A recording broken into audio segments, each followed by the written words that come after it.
literally get it there, get it to Harrods. Like the other day, I was working on an egg for a customer as well, and I was looking at it, and I'm like, Harrods are missing out. That's why I caught myself saying that. I would never say that, but I'm like, oh my God, Harrods are missing out. I need to, I need to, yeah, do this, push this. Harrods are missing out.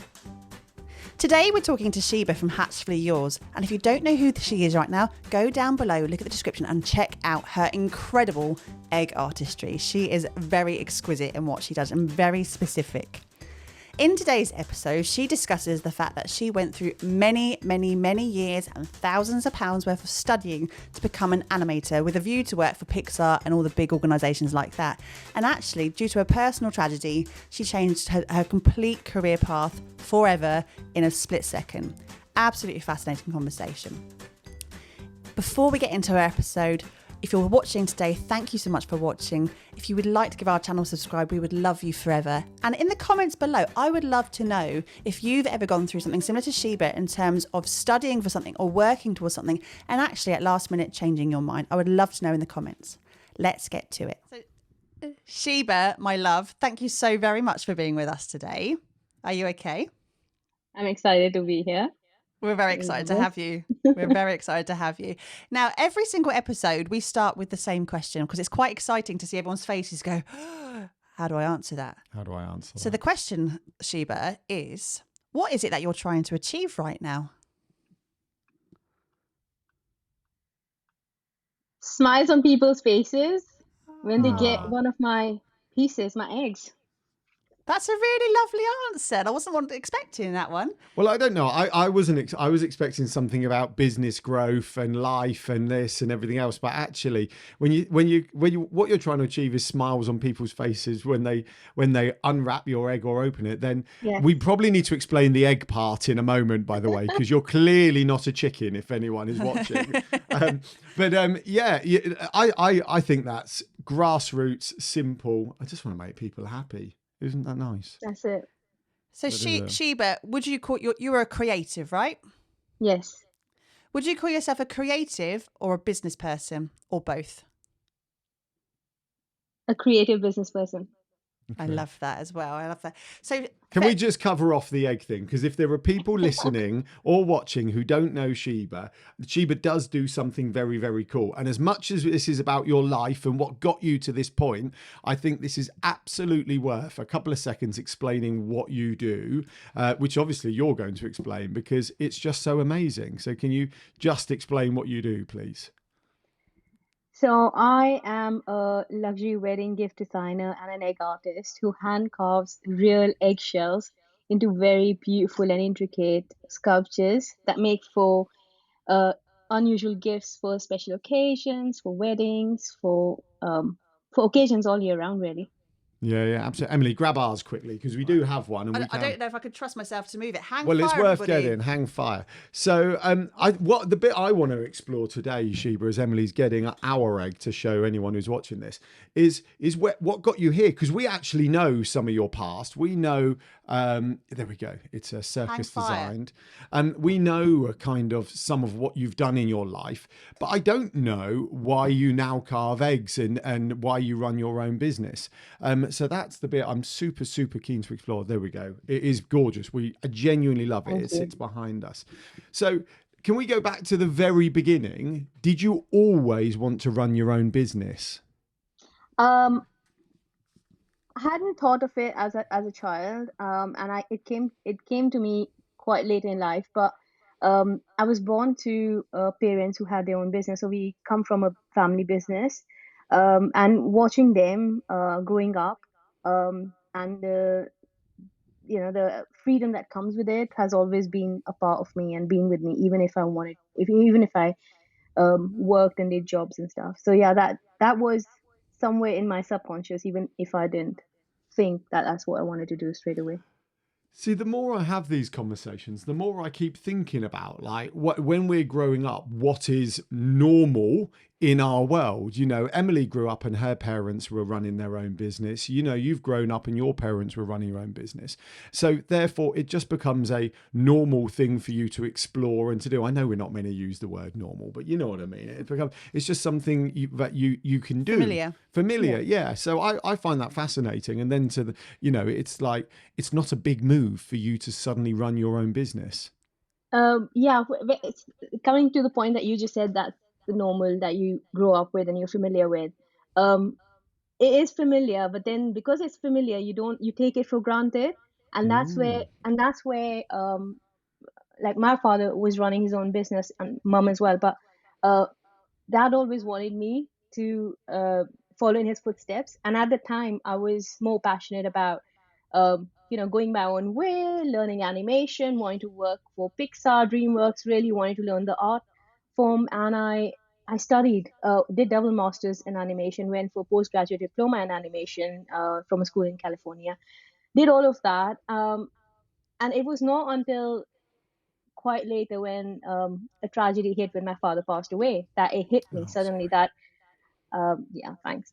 But it's not until that time in life when it hit me that it's a switch that flicked, that I didn't want to animate suddenly, but I was so passionate about it, and I did get an opportunity working for games.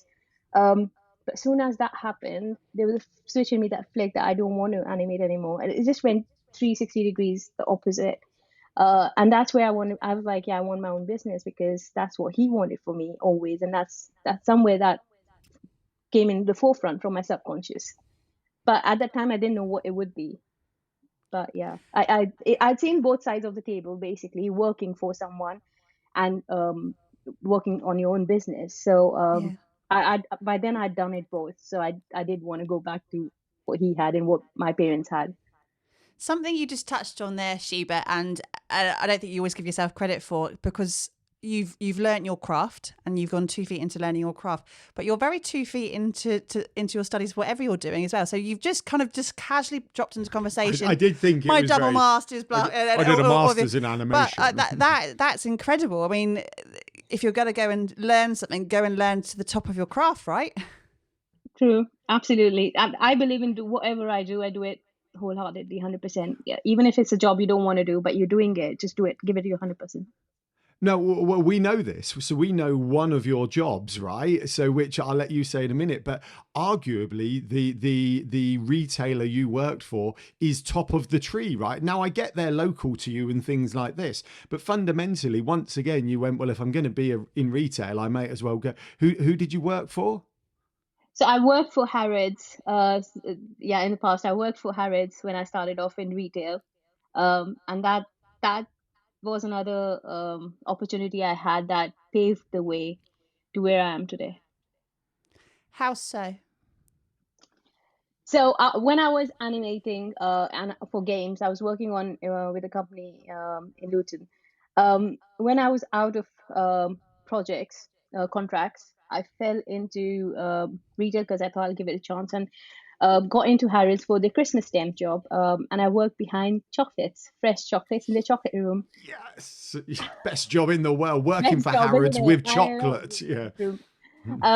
So yeah, I did that, and I absolutely loved it. And I want to cut to that before that, a few years ago, like a couple of years before that, when we were getting married, me and my husband, I was looking for very unique gifts for special, for my, for not special gifts, for the wedding, for my parents, his siblings and his parents, just us. And I was looking for something very unique, wanted to move away from hand carved jewelry or handbags, just literally wanted to move away. I didn't know what it would be, but it couldn't be wood, it couldn't be metal, it had to be something different, and I didn't know what it was. I was ready to sit with a crafts person to get that made, and kept looking, couldn't find anything. Internet had the same things, Etsy and all had the same things.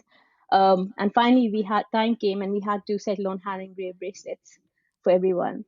That sat in my subconscious since then, and life moved on. Got a job with animation, and then went into Harrods. Now, when I came into Harrods, working with fresh chocolates behind counters, we used to make big, huge hampers with beautiful ribbons and packaging.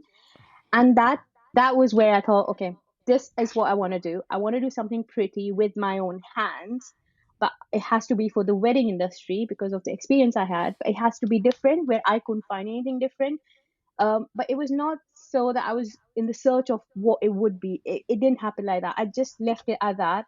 I knew I wanted to do this, and then continued with what I was doing as my day job. Things just came my way. Well, Yeah. things just came my way. I don't think that. I think you paved this route. You know you were leading this adventure. You were making it happen. You know. That's a great conversation about what you believe will happen because the world puts it out in front of you, and you take those, or actually making those opportunities. And I think it was, yeah, it was manifestation as well. Like you wanted something and the path was laid. I didn't know it was eggs. I didn't even know at that time what it would be, but I knew all along it had to be a business, and I knew it just opened up. Things opened up slowly. Like I knew it had to be for the wedding industry or some occasions, and I had to make something with my hands. And then cut to a few years after. One Easter, I had families, neighbors, friends come over, and we were just, working on eggs, painting hard-boiled eggs. And when one of us were like just talking and had a banter and like, okay, let's try and empty an egg, a fresh eggshell, without even a hairline crack. And this was the time the internet didn't have how to do it. We tried everything from pins, needles, drill bits as well. Um, really tried it. Had a huge mess in the back garden. I still remember, in a bucket full of mess, stinky mess at that. But we couldn't do it, and we just carried on with the day, whatever. And but I couldn't stop. If I can't crack something. I can't rest in peace. I really need to find a way. And when I was looking and searching, I didn't find how to do it, but I found a lot of egg art, different types of egg art around the world, in Europe, China, from all the way from Paisanki, which is batik style beeswax painting on eggs, to carvings, to Fabergé inspired eggs as well. But it was a delicate carvings that caught my attention, and I was like, whoa, I wanted to challenge myself to do it. And at that time, it was not like I'm going to do something with it. It was just me challenging myself to do it, because I like challenging myself to do hard things. Um, and yeah, and there was no looking back since. The thing is, I think you're being pretty dismissive about the route you've just been on, right? I'm not dismissive is the right, blasé, right? What I'm getting is you're unbelievably tenacious. You're striving for the best. You want to give the best. And as a sub note, I've just Googled egg art to the right here, and my mind's been blown, and I've entered a new world that I never knew existed before. I mean, I painted eggs. We got kids, right? We have Easter every year. We've painted eggs. That's it, yeah. But egg art is a whole different ball game, isn't it? But There you go, yeah. The thing I think you're blasé about is how these things have linked up. You know, you've done the animation. You've not got rid of the animation, because that's absolutely 100% there in the carvings and the creations you're creating. You know, and then you've got this time in Harrods that's set you up in this kind of luxury world that you go, actually, I want to be a part of the luxury world. Yeah. And then and then all of a sudden it's like tragedy in the family. Hi in the background. Hi in the background. Tragedy in the background, and it's like, actually, no, I do want to run my own business, and these stepping stones are there to take you into this unbelievable journey. True.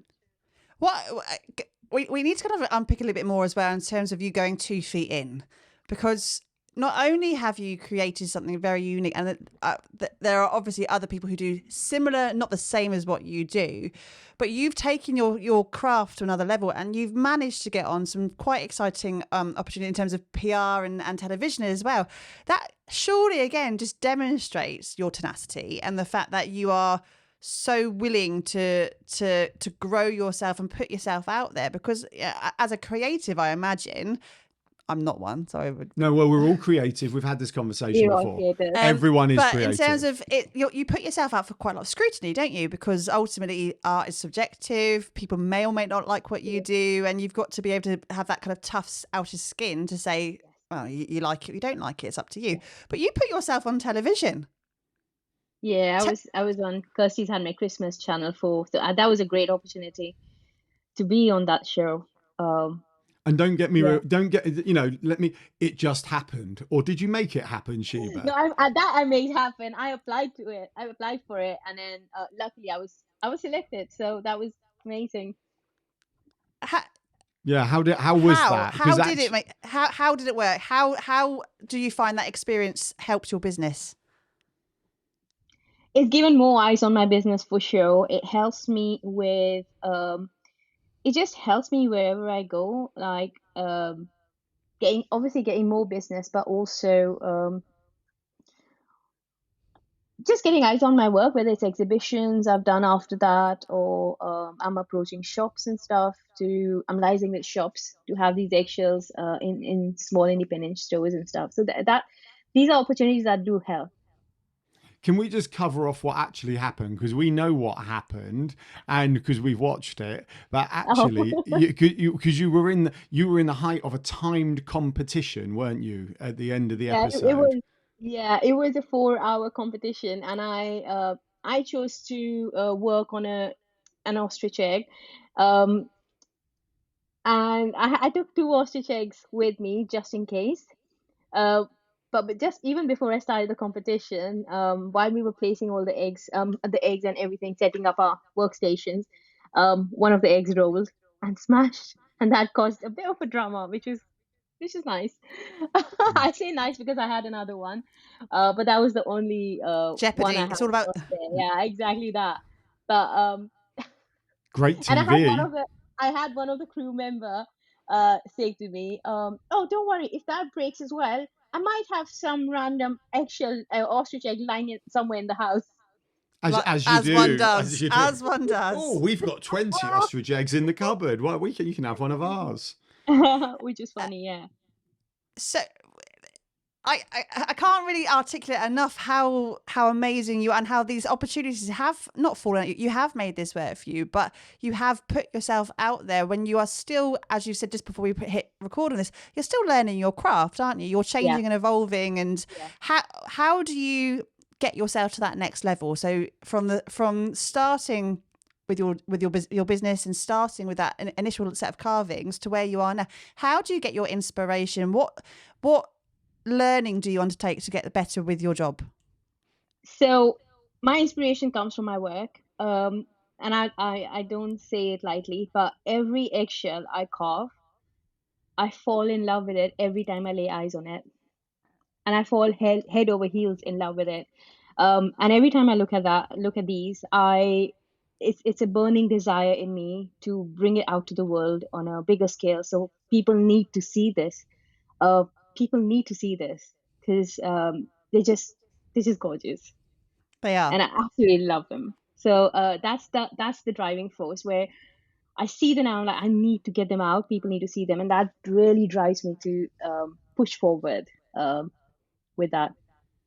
You know what? Your face changed as you were saying that. You could see the passion and the emotion in your face as you were talking about. I think that's, and what's something we see a lot, isn't it, in our small businesses? We actually truly, I'm not saying people don't love what they do, but a lot of times it is that kind of, actually, I love what I do and I want people to know about it, and Yeah. which is fine.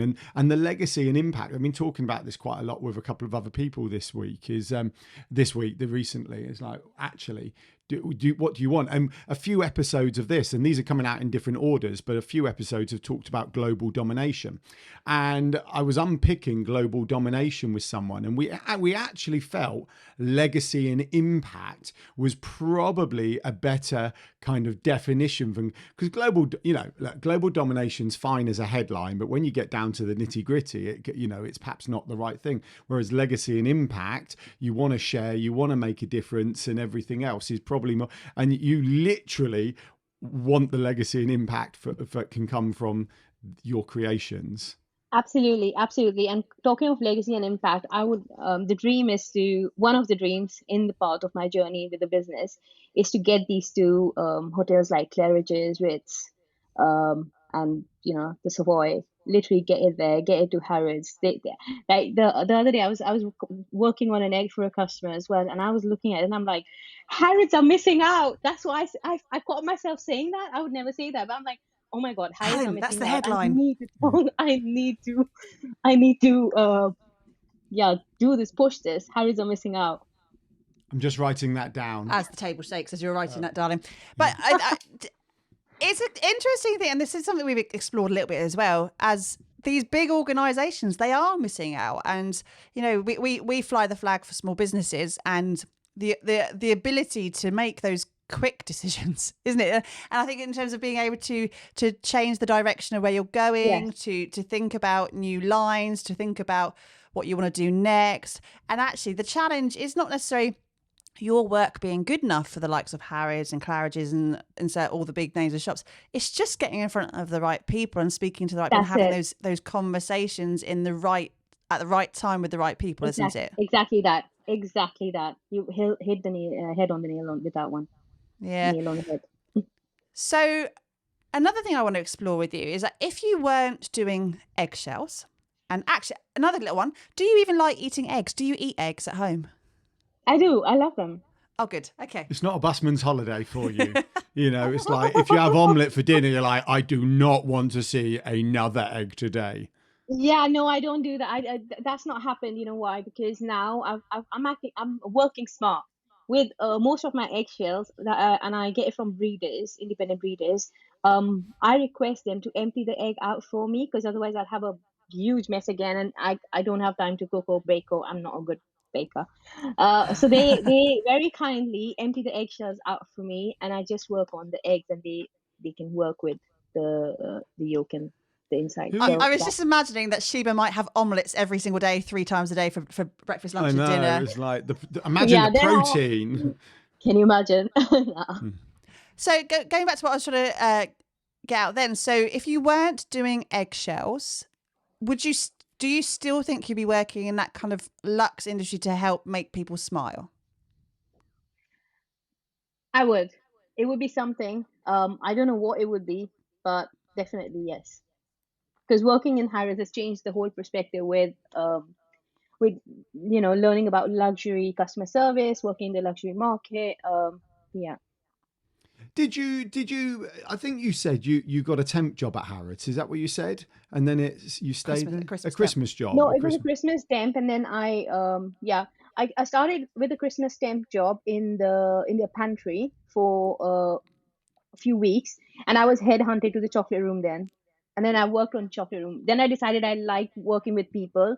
I enjoy working with people than sitting behind a desk animating in a corner in an office. So I decided to give Harrods a bit more sort of time, work a bit more with Harrods. So that a week or a few weeks went over to a few years.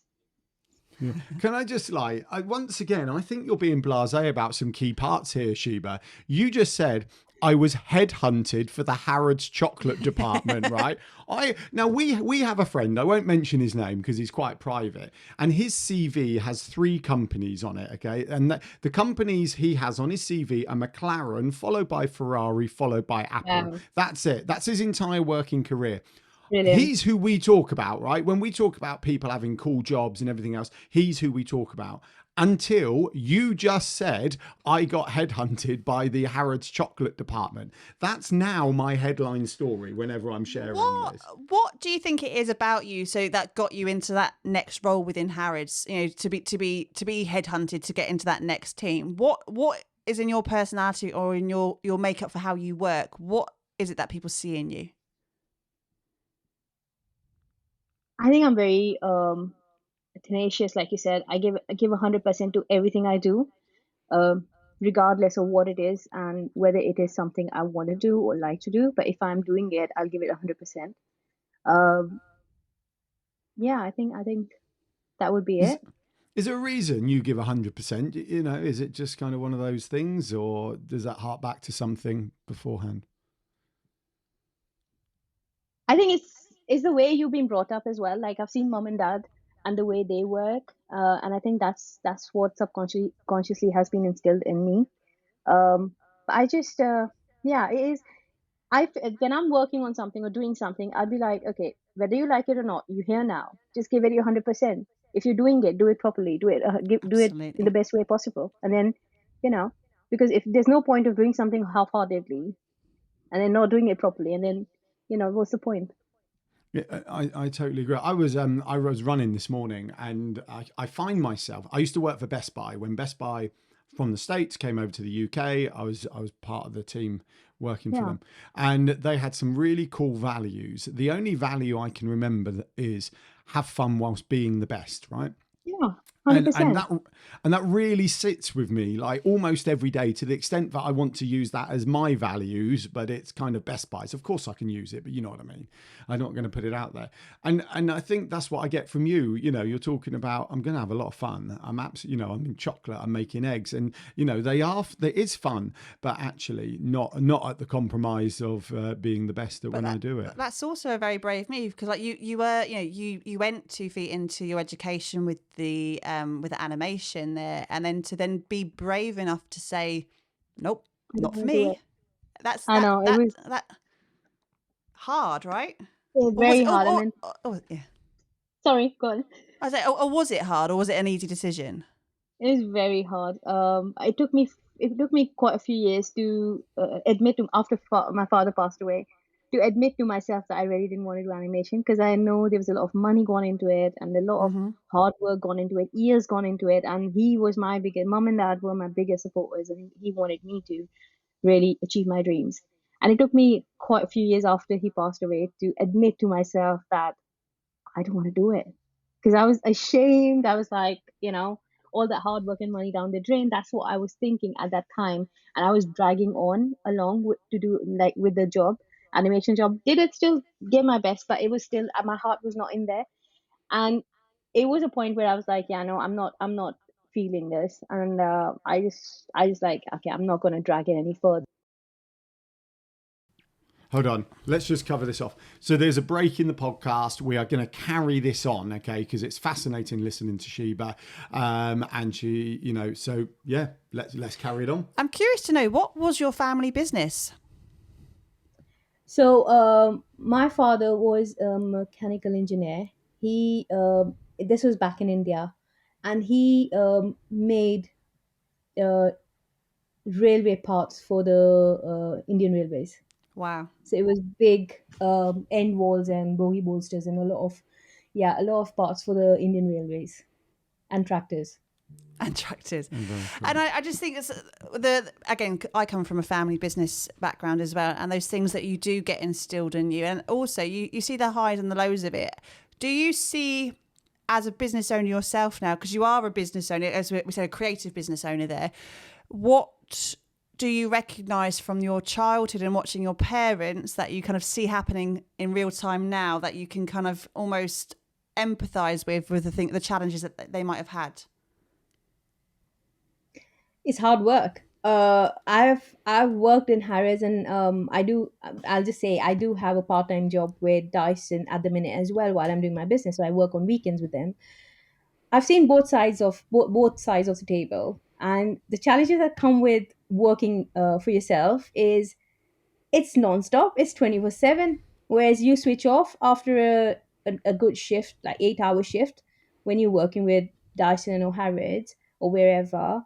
But when you're working for yourself, I'm never switched off. I'm like, whether I'm on the train, I'm editing captions for reels and blogging, I'm writing, I'm always my brain is always on. Even the only time it sleeps is when I'm sleeping, and then even then I'm dreaming about what I want to achieve and stuff, so it's never ever stopping.